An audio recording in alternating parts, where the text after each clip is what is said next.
भिरिया लागल बाटे नवरात्र पिया आवे मोरी मैरिया हो देवी के चरनिया पखार लिहल जाए मैया के आरती उतार लिहल जाए हो देवी के चरनिया पखार लिहल जाए मैया के आरती उतार लिहल जाए।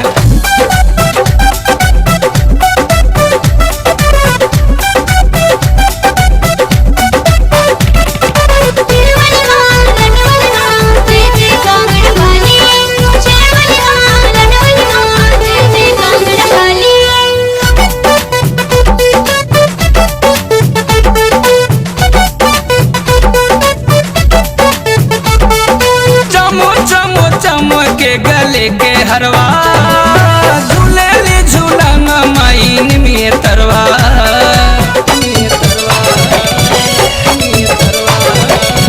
चमो चमो चम के गले के हरवा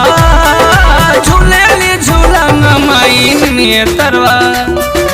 भैरो भैया खींचे डोरी झूले उनकर दिदिया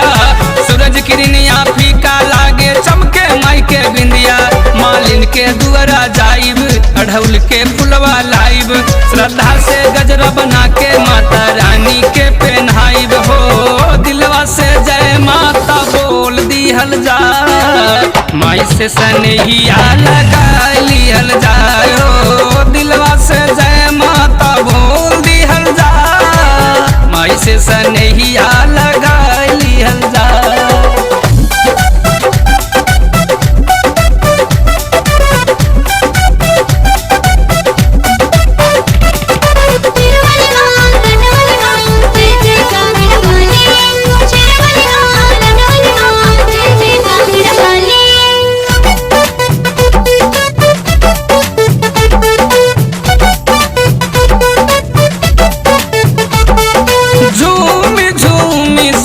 के हुआ जा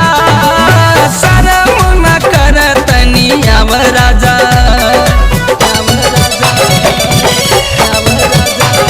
झूमी झूमी सब के हुआ जा शरम न कर तनिया राजा स्वर्ग से सुंदर सजल बाटे माई के दरबार देवतागण भी करे माई तो हर जय जयकार बरसेले झरझर पनिया जैसे बहे पवन पुरवैया बाजेला छन छन मैया के सुंदर पावे पैजनिया हो ललकी चुनरिया ओढ़ाई दिहल जाए अपनो जिंदगिया सवार लिहल जाए हो ललकी चुनरिया ओढ़ाई दिहल जाए अपनो जिंदगिया सवार लिहल जाए।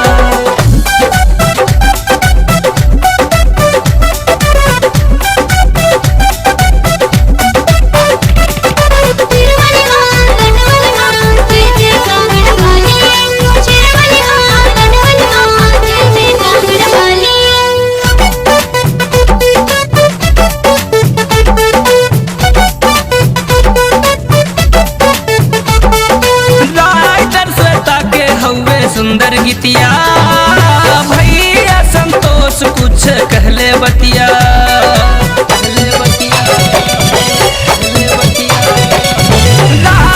श्वेता के हुए सुंदर गीतिया भैया संतोष कुछ कहले बतिया राम बालक भजन सुनावे माई जी के अंगना गुंजन वलसर मधुर राग में ई है बाटे सपना लगाई बरोरी चंदन पहनाइब चूड़ी कंगन पियवा के संगे मैया करीब राउर हम बंदन हो अमित जी से आरती कराई लिहल जाए मनवा में माई के बसाई लिहल जाए हो अमित जी से आरती कराई लिहल जाए मनवा में माई के